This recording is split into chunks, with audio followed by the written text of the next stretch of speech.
You're listening to Stimulus Tech Talk, a conversation-based podcast created by Stimulus Technologies that covers a range of topics related to business and technology.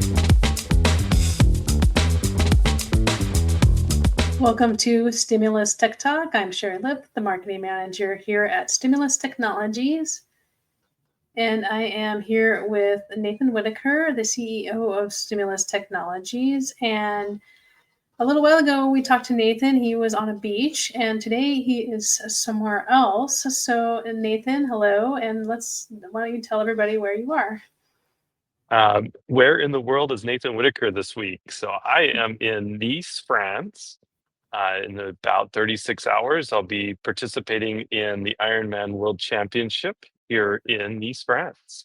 So I should say bienvenue, bonsoir, and that's where we're at. So very exciting times for me and with this race.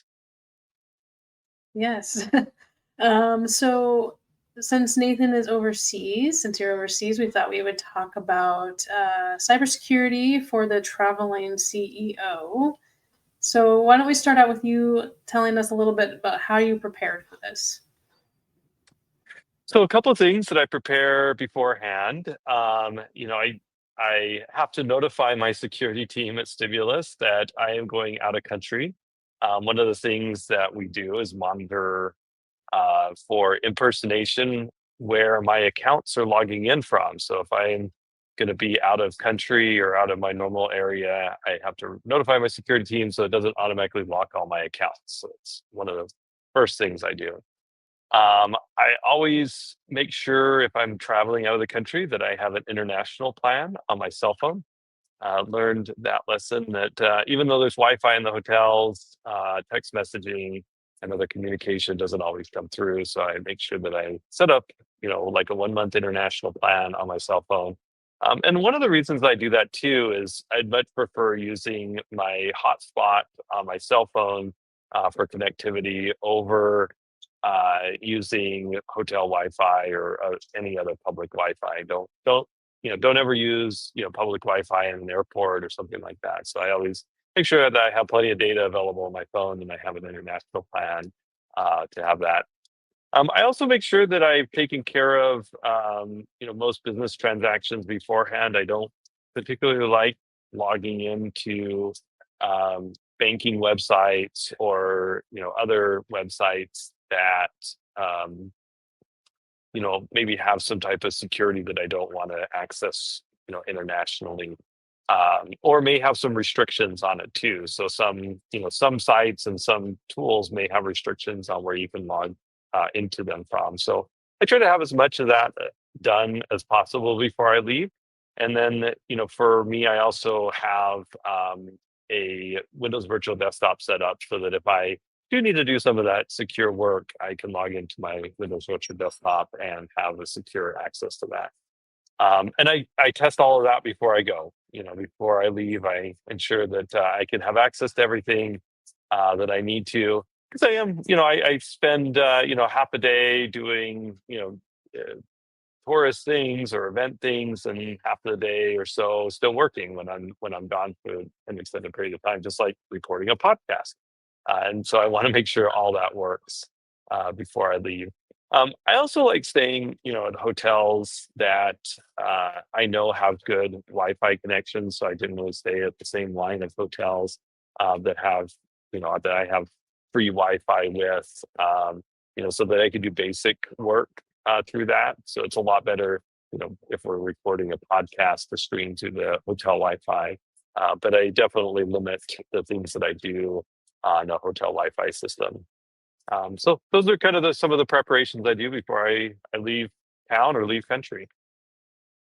And how does our team know when you are traveling? I know I've gotten pinged just from working at a hotel down on the strip, just a few miles away. They're like, "Oh, are you in some weird place?" And I can answer, but how do they know? Yeah, so there's location-based tracking of your logins, and so one of the things that we do is it's part of our identity management system of our MDR, our managed detect and response. And so the security team is monitoring the login location of especially Microsoft Office 365 access, because that's one of the problems that they found with Microsoft 365 is if you're generally logging in from Las Vegas, Nevada, and then suddenly you have a login from Nice, France, that's a red flag because it's not a normal location. Or even if it's just from a different IP address that you usually don't log in from, it's a red flag, and it could be an account takeover from a hacker, and so they want to make sure that we protect against that. So our security team monitors what IP address you're logging in from. Each IP address has a location tied to it through a database on the internet, and then we can spot if it's not a normal location. And are there any additional costs if you are logging in from overseas or anything like that? I know we think of our phone, you have to do a different plan or something like that. How does it work with this? Yeah, for logging into Office 365, working on your desktop, there's usually not additional cost associated with it. The only additional cost for me is like getting that international plan on your phone, and that's really the biggest cost. For, as I mentioned, the Windows Virtual Desktop, that is a different tool, and there's monthly costs associated with that with the Microsoft Azure platform. So that's something that we have set up inside our company, but we use that for other things too. So it's maybe there's an additional cost to it, but it's something that we do for our team members anyways. So it's a great tool for remote users to have access to all their tools in one location. And are there any security settings you need to have in place for traveling this way, or is it you just have everything set up already? Well, I look at any, traveling in general is something that if you're not working from your office, behind a company firewall, your device is almost always remote. So we have to treat it and put a bubble around your endpoint, around your laptop. And so making sure that you have the next generation antivirus installed. So we, make what we call an EDR system, having your monitor managed detect and response, your MDR system in place, and ensuring one thing that is a big concern, especially if you're mobile and connecting to any other wireless network or any other network in general. There's an attack called a DNS injection attack, and what that is if you're going to, or let's say you use a hotel Wi-Fi or an airport Wi-Fi, there may be an attacker that redirects your google.com to not to Google servers, they redirect it to a different server. And so having a DNS tool on your desktop that goes to secure DNS servers, which is DNS is the translation from the name google.com to the IP address of what the computer can go to, the actual address on the internet. That tool won't use the local Wi-Fi's DNS servers. It'll use the secure DNS servers, so it mitigates that DNS injection attack. And so that's one of the other things that we ensure that all remote devices have, is that making sure that they're not susceptible to that DNS injection attack. But having it monitored, you just have to treat it like you have to put a bubble around the device. And then the final thing is if there's any important data on your mobile device, which almost all of them have some type of personally identifiable, I can't talk today, personally identifiable information, PII, you want to have a full drive encryption. So if that device is stolen or lost or falls into the wrong hands, they can't take any data off of that device. So having a full drive encryption is an essential part of security to make sure that if there's any theft that occurs, that it's protected. And would we help our clients get protected in the exact same way we would help you? Do they just need to say, hey, I travel overseas or I travel around the country? Yeah, so part of our managed IT security plans, we offer all these protections as part of our plans. And so, just talk to, your IT team, just let them know, send an email into support that you will be traveling overseas or just traveling, even next door to the casino or wherever it may be, working from somewhere else that's you don't usually work from, and they can ensure that you are fully protected and that that your device can work at that new location. And what do you think is the biggest thing that, maybe business travelers might be unaware of as a cybersecurity threat? And how might that be different than for personal travel?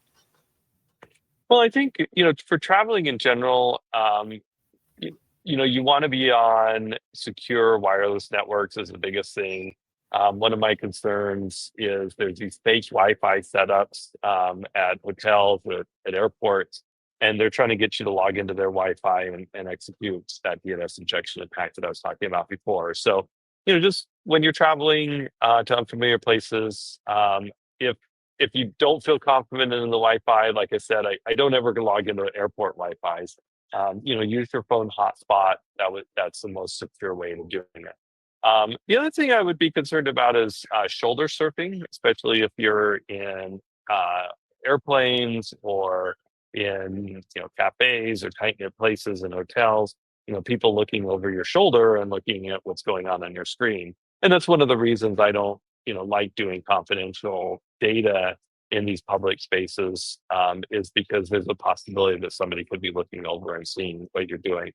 The other option is putting on a polarized screen so that it limits the angle that somebody can look at your screen. And I recommend doing that, especially on your cell phones, so that when you're entering, a two-factor authentication or some type of passcode or passphrase, that people can't see what you're doing. So putting on that polarized screen helps out quite a bit with that. But I think you just have to be careful about what's around you and what you're doing, and just don't fall victim to those fake attacks, like the fake Wi-Fi's, and giving just freely giving information out by letting anybody in the area see what you're doing. I don't think I've heard the term shoulder surfing before, but I've certainly thought about it when I'm at the airport. Not even if I'm doing something confidential, I just don't want someone looking at my screen. But yeah, I've never heard that term. Yeah, that's it's an interesting thought. I you're sitting shoulder to shoulder in an airplane, and you want to, let's say the airplane has free Wi-Fi or whatever, and you're just even browsing around on your social media website, or, logging into your email. Somebody sitting like literally shoulder to shoulder could be looking exactly what you're doing on your phone. So having that screen protection so that they can only you only can see it, and then they can't see it from an angle, that really helps protect that. So, what do you think is the bare minimum somebody needs if they're traveling internationally, especially if maybe they don't have an IT service provider like us to help them out? I would, if you're going to travel internationally, or even just to the next state over, make sure your data's backed up before you leave. If you have, data that's only stored on the device you're taking with you, make sure that's backed up. I would also recommend, if you're, just have a hotspot plan on your cell phone, primarily use that. And just the other thing, make sure that your computer locks itself constantly. And it's a quick, easy way to check to see if you have full disk encryption on your device that you're taking with you. So you could set that up for yourself too. Just do a quick Google on, or check out my book. I have instructions in the CEO's Digital Survival Guide about this. Just make sure you have full drive encryption, whether it's a Mac or Windows device. So that's cheap and easy. Make sure your antivirus is up to date. But I'd say make sure you have a good backup of your device too, because there's a good chance that it could get lost, stolen, destroyed. I've had plenty of things broken. I'm racing right now, and I've had my bike broken. Thank goodness I was coming back from a race. So, luggage can get damaged, your devices can get damaged, they can get stolen. So make sure you have a good backup and alternative plan if that does happen. And of course, we always encourage multi-factor authentication. How much more important is it when you're traveling? Oh, it's essential. So MFA on all your accounts is an essential part. Um, Multi-factor authentication on even your device logging in, all your websites log into. And a lot of times what multi-factor authentication systems will also do is do a secondary, um, if you have like one of those passphrases you have to enter or, background information, they'll make you re-authenticate again if they're detecting you're logging in from a location that you haven't logged in from before. So be prepared and ready for lots of additional questions when or if you log into some of those confidential websites, which again, I don't always recommend doing, but if you have to, be prepared for that. And what would you say to somebody said their business is too small to worry about? Oh, I think we've answered this question 1,000 times. So even a solo entrepreneur has information that hackers want, and that could be access into your bank account, access to your client lists, access to credit card numbers. Um, there's so much information that even a small business owner doing, you know, tens of thousands of dollars in business a year has that hackers want. So because you might be the gateway into a vendor that they're trying to attack. So maybe, or you're the vendor into a larger company that they're trying to attack, or another person. So they might, want to get access to your account to attack another company. So there's definitely targets, and we'll be talking about this in our um, webinar in September. It's that might actually air before this podcast airs, but we'll be talking a little bit about that and why small businesses are the number one target for hackers today. And no business is too small for a hacker to go after. Yeah, I don't think we can say it too many times because we still hear people kind of saying they're going to get by on whatever, on, All the whatever time. yes. So if somebody's at an airport, I have heard that you not only shouldn't you connect to the Wi-Fi, but you shouldn't actually charge your phone or computer on the USB ports they have there. Yeah, that is an interesting attack that occurs. Is the USB ports can be compromised, and it could turn your phone or download the data off your phone. So if you are going to charge at an airport, make sure you use your brick to plug into a wall outlet, an actual power outlet, and not use a USB port. And because those USB ports could, kind of like the credit card sniffer, at a gas pump or something like that, those USB ports can have some type of sniffer in there and pull data off your cell phone. So, highly recommend, if you have to charge, use your power brick and put that in rather than USB directly into a port. And we've talked about the Wi-Fi. Airports are definitely a common area where the airport Wi-Fi is, I think, a high potential for attack. So stay off of the airport Wi-Fi. Are there things people can do on a public Wi-Fi? I think you just mentioned that you can use public Wi-Fi for non-confidential, or should you just never sign in? I say like an airport Wi-Fi is pretty dangerous. I would not recommend that. If if you're like at let's say, you're in an airport lounge, and you walk into the lounge and say, here's our security code and this is the Wi-Fi number. It might be a little bit safer than the actual airport Wi-Fi, because what happens with like an airport Wi-Fi is you might not know exactly what the SSID is. So maybe, you're at the Las Vegas airport, and you might have one Wi-Fi that says, Las Vegas International Airport, and the other one just says Las Vegas Airport, and you don't know which one you're supposed to connect to. So you pick one of them, and it's a hacker's Wi-Fi hotspot, and so now you're connected to the hacker's network. So if you're at a hotel, it's a little bit better, just because you're getting, exactly what the Wi-Fi SSID is. If you're at an airport lounge, that might be a little bit better, but just those, ones that you just kind of guess what you're connecting to, I they'll recommend connecting to those. All right. And to wrap it up, if somebody's listening to this and they're like, I'm not as secure as I thought I was, what should they do? What's the first step? Yeah, so you can always connect with us if you go out to stimulustech.com. You can discuss with us, register for an assessment. We can talk to you about how you can have better protection. We can run through and do an assessment on your devices and see how well you're protected and capabilities of going through this.